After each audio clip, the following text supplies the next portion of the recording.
Welcome to Pick Yourself Up show. I am Asagid Habtold, your host. In this show, we invite individuals who have inspiring, empowering, and equipping information, insights, and stories. We have such an individual in our studio. His name is Jarrett Smith. He is council member of Tacoma Park City. He's also running for council membership for the Montgomery County. Thank you very much, sir, for coming. It's a pleasure to be here. I appreciate you being here. I know you're very busy. Well, I'm not too busy for you, Okay. because you have a very important show. All right, I appreciate that. Thank you for coming. Let's start our discussion by talking about your mission in life. What prompted you, for example, to say, I want to be a public servant? What was that moment, and what kind of reasons led you to become a public servant? Well, I have to go back to when I was a kid. My father was my late father was a 21-year intelligence officer for the Army. Okay. And so, you know, he instilled in me and my sister that service, sacrifice, and leadership are very important in your life. And, you know, I've always tried to make sure that those attributes are a part of what, you know, I represent. I, at one time, served, before I was an elected official, I served on the Commission of Landlord-Tenant Affairs in the city of Tacoma Park. Did that for a number of years. Rose to chair the organization. And then the seat became open, Ward 5. Some members of the community came to me and said, you know, it would be interesting if, you know, if you ran. And, you know, I mean, you hear a lot of things, right? Yeah. But, you know, how do you actually do it? Yeah. How do you put together a team and campaign and, you know, all these pieces? It's not just signing your name and saying, I'm going to be a candidate. You know, there's work. A lot of stuff goes into it. Yeah. So we figured all that out. I ran, I won. Was your first shot? First shot, yes, first shot. And so, you know, since then, I've tried to empower people in my community, try to move resources to everybody in Tacoma Park, not just some parts of the population. And so, you know, I think that is extremely important, that people can control their quality of life, right? That people have access to elected officials, right? And elected officials, government can solve their problems. Okay. I think we have not seen that enough. So that prompted you to run for office and serve the community. Right. Let me ask you, because this is very critical, when people know their mission, their cause, and when they give their life, you know, to that cause, they become more focused, they become passionate, and they deliver results. Right. So do you advise people to know who they are, what their mission is, what makes them passionate? I think that's critical, but also your team. Putting together the people around you, because you don't know everything. Who are passionate about your cause. Yes. You don't know everything, but, you know, you can get mentorship, you can find information out on the internet about whatever you want to do, but you got to distill it, put it together, and figure out, will this accomplish or help me accomplish whatever the goal is? Great. If you must summarize your life using one word, what that would be? Committed. All right. This is your highest value. Yeah. Do you mind to explain it a little bit, how you live up to the expectation of your value? I mean, you know, this job is tough. This is probably the hardest thing I've ever done. I know. You know, because people believe that you have so much power to do things, right? That's not the case. Maybe leverage, not power. Right. That's exactly right. And if things require what is called a council action, you have to get your colleagues involved. But everything doesn't have to be a council action. For example, there's an apartment building in the ward. 450 residents live there. I had a meeting to figure out what it was that people wanted, you know. And this is, soon after I was elected. And people said, I want more programming for kids, for the youth. Tacoma Park has a rec department, but that doesn't necessarily mean that the people that might look like me and you go to all of these rec programs, right? Or they may not have the money to go to these programs, or they may not have the things that are required to go to these programs, meaning transportation. They might have to, their responsibility is to look after their, little brother or sister.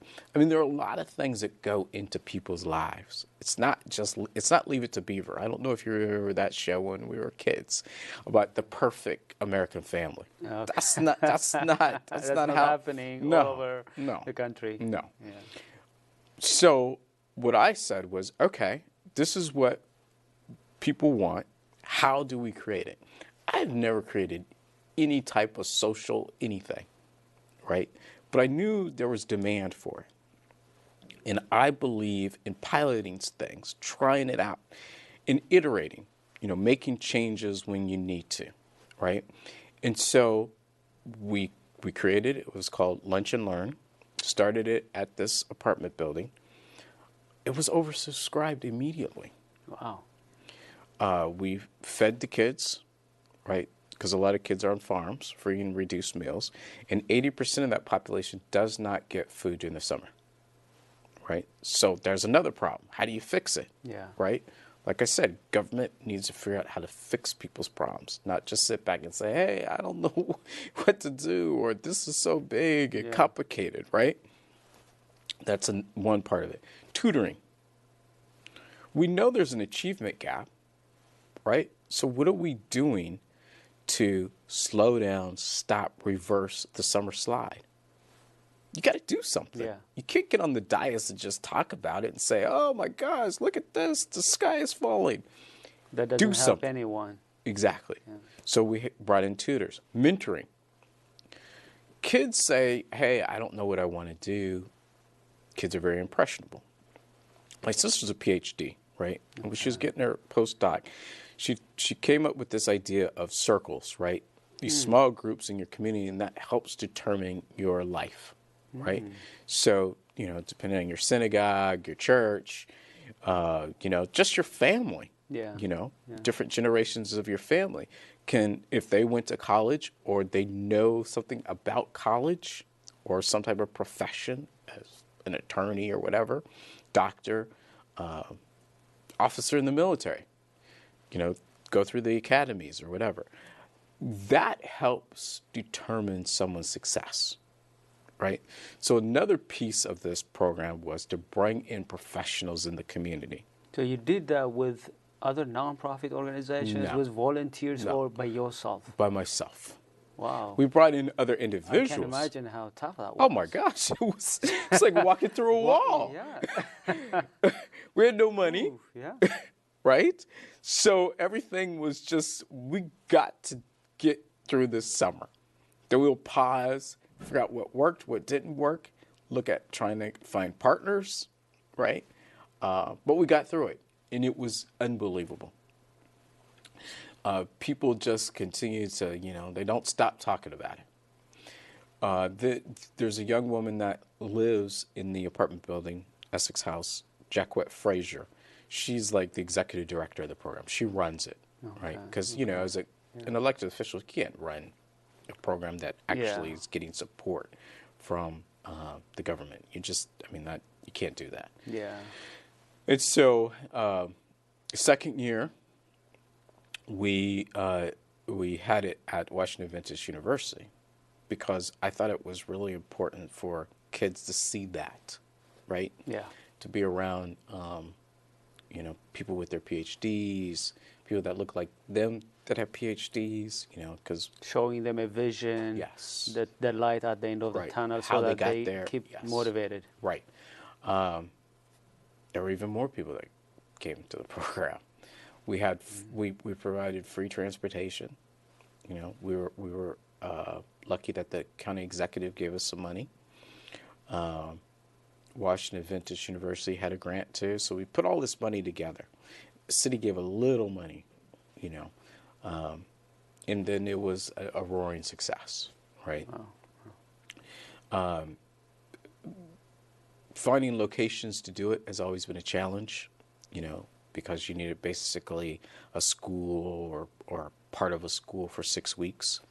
The cost, you know, we do it a lot cheaper than other summer programs, but that's because we get the food for free, you know.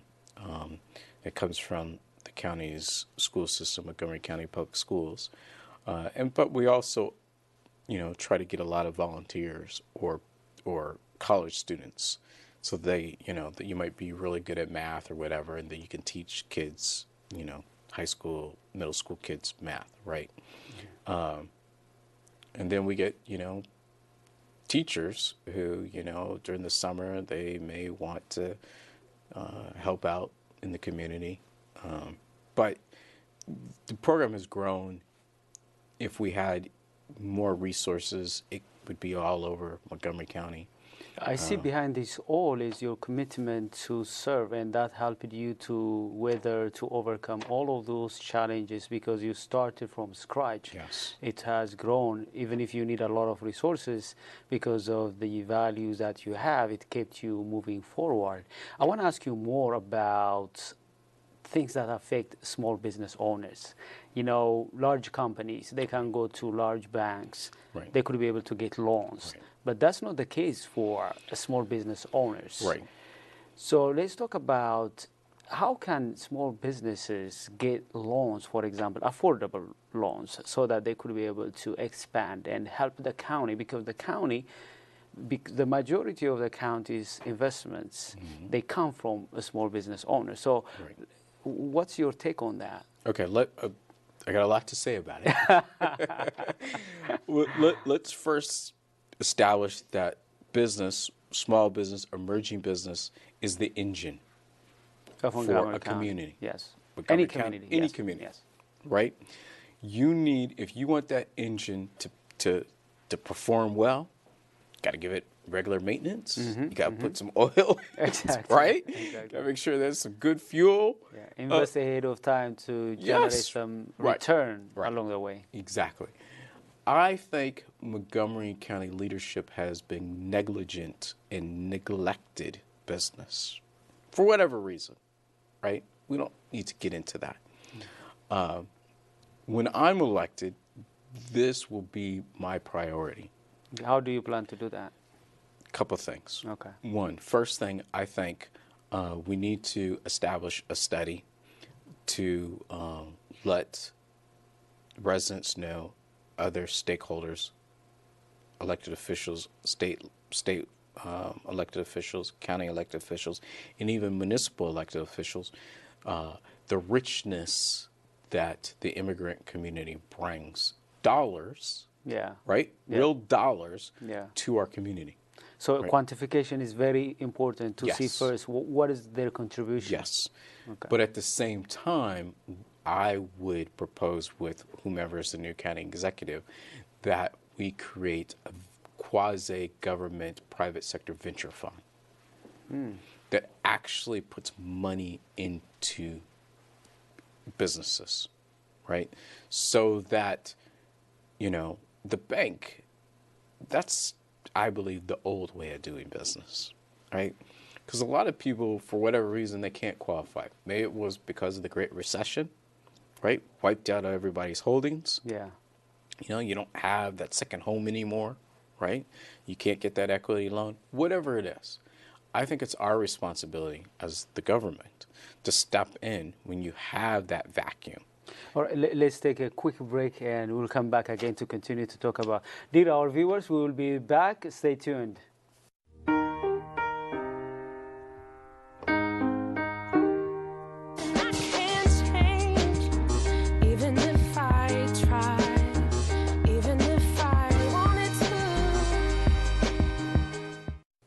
Dear our viewers, we are back. We have been talking about issues that affect you and residents in Montgomery County and beyond.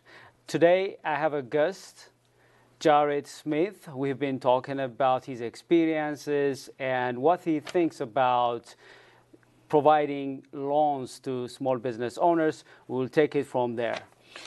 Thank you. One thing that I think is when we can create this quasi-venture capital firm, I mean, I'm not talking about just loans, right? I'm talking about actual capital, right? I mean, that capital can convert to debt, right? Yeah. But we need unicorns in Montgomery County, meaning those billion-dollar corporations that may not have gone public yet, but they're hiring a lot of people. They're paying a lot of taxes. They're providing amenities that, you know, a lot of people like or want. They're putting money into different social service programs. We need more of that in the county rather than the county just relying upon the nonprofit world, which is great. It's okay. Yeah. I'm not saying that it doesn't have a place, but many nonprofits, and this is my experience with Lunch and Learn, they need government support. That's all the support we've really gotten. We got a little money from Pepco, right? But that's a utility, right? Yeah. You know, it doesn't expand the economy. Right. We need more businesses to invest and also expand. right. Yeah. Yeah, we need more people, more organizations that can, you know, to put it bluntly, write checks. So you're saying that stakeholders like the county and other nonprofits to come together and create funds, capitals to help those small business owners. Right, and it has to happen sooner than later. And, you know, I mean, for example, Cubanos in downtown Silver Spring, they would like to open another location, but finding capital has been tough. They should be able to go to the county council and say, I need $150,000. County should be able to figure out through this nonprofit organization how we make that investment. If that investment is debt, if that investment is capital, if it's a combination of the two, right? And then, you know, if a business is bought or they go public, the county's investment is paid off, right? Or the owner pays it off over time. But also, you know, that investment can turn into equity stock. And if that company goes public, then there's a big windfall potentially for the county. But we have the University of Maryland is only a few miles away.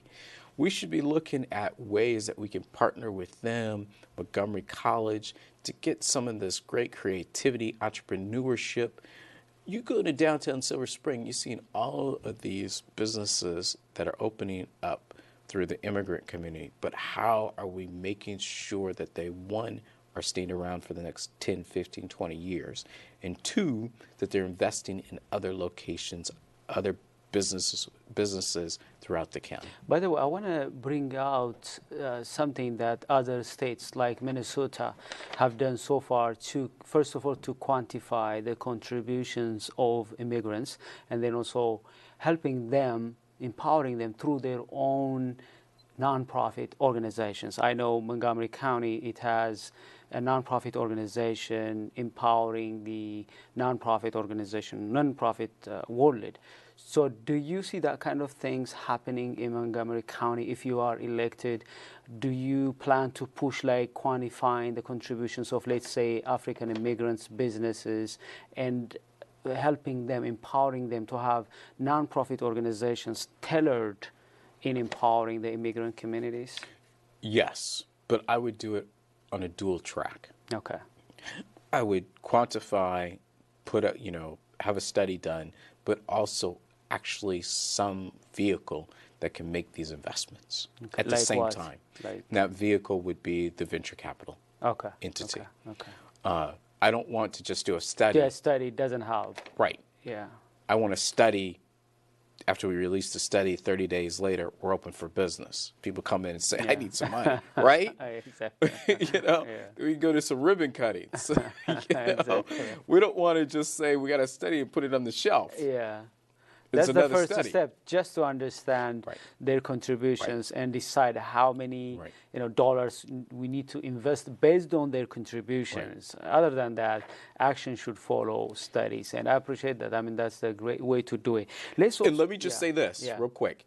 I know from being an elected official for 4 terms now, if you don't do it immediately, it could take years. Yeah, other priorities show up. Yes, that's why I'm saying a dual track. Okay, okay. Interesting, interesting. Let's quickly cover about some of the needs of, for example, job seekers and also, immigrant business owners and so on, trying to get contracts from the government, job seekers trying to get into government jobs. Did you get any chance to help in these areas? I mean, I've tried. Okay. And the problem is that Tacoma Park as a municipality is not big enough to actually carve out jobs. We only have like 160 people that work for the city. Okay. So it's very difficult to do that. Okay. But, people have asked me for jobs on numerous occasions. I think as a county council member, we need to make it a priority that, we got to figure out things for people to do other than driving Uber and Lyft. Yeah, exactly. Right? Yeah. And it's our responsibility. We have to, one, get out of the way of business. Let business do what they do, and that's create jobs, right? And help them, incentivize them in some way. But we also have to look at the future of work and what are people really doing, right? Just because you have a low unemployment rate does not mean that people are actually doing jobs that make money, right? Yeah. Because the poverty level in the county keeps going up. So how does that work, right? If you become elected as a county member, do you have some ideas about generating more jobs, government jobs, helping people who are looking for affordable houses? Well, one, with government jobs, I'm not a huge fan of them. Okay. Right? Especially now with the county's revenues in question, right? You're having all these deficits. Some of them might be structural, meaning that they're going to go on for years. And that goes to, the county receives a lot of its revenue from income taxes, right? It's county income tax. And because of this recent tax cut, federal tax cut, potentially the very, very wealthy people that live in Montgomery County will pay less in taxes, right? What does that mean? I'm a big believer in, in private sector jobs. I grew up out west, I grew up, in Seattle. My mom lives 100 yards from Microsoft's international campus. When I was a kid, since my dad was in the military, I went to the hospital that Amazon bought for their first campus, right? I think, private sector jobs, business is a fantastic thing. The possibilities in a community can be incredible, right? No, I'm not saying that it's always perfect.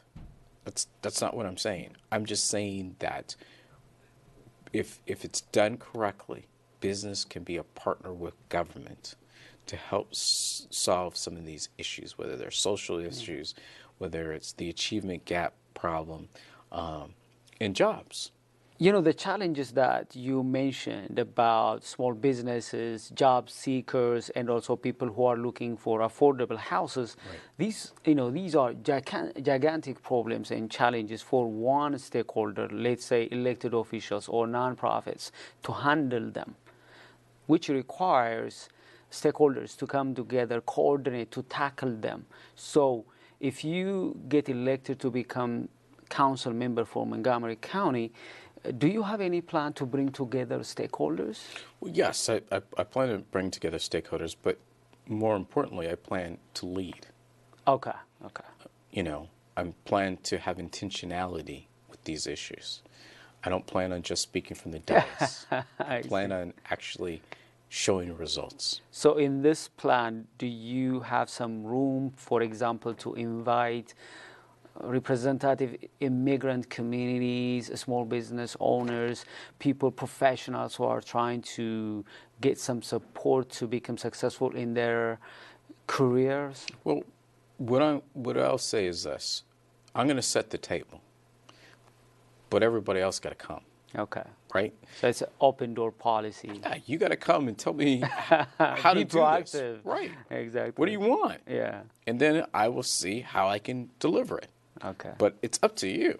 Yeah. So before we finish our discussion, I hope people get a chance to know how to get in touch with you, so they may reach out to you to see how they may be part of your plan in coordinating the efforts of stakeholders. But one of the things that we try to do in this show is to inspire people, especially people who experience stakeholders. I have studied great people who succeeded. Right. One thing that differentiates them from others is that they have a different view about setbacks, challenges, problems. Right. And they have their own system on how they handle setbacks. Do you mind to share with us your views about setbacks, challenges, and how do you handle them? Setbacks and challenges are probably your best teachers. Best teachers. Yes. It shows you, if you really analyze it, because I think that's a problem with a lot of people. They just ball it up, put it in the closet, and they don't want to talk about it anymore. But if you actually take the time and unwrap it, unpack it, and find out, because usually something happened where whatever you were trying to do went wrong, right? Maybe the timing was off, right? Maybe you couldn't raise the money that you thought you would. Maybe the people that you thought you were going to bring together to work on this project, they got involved in family issues, or, they got another job or had to move out of the area. There are a myriad of reasons why, things don't happen the way you want them. So we have to prepare ourselves. We have to prepare ourselves, but we also have to know that there's going to be an issue, right? Yeah. There's going to be anticipating them yes. coming. There's going to be a pothole in the road. What do? Do you drive through that pothole, or do you drive around it? All right. Right? We try to be also catalysts for change in this show. One of the things that we want to do is to ask our guests to share with us if they have any encouraging words, inspiring informations or suggestions to our audience.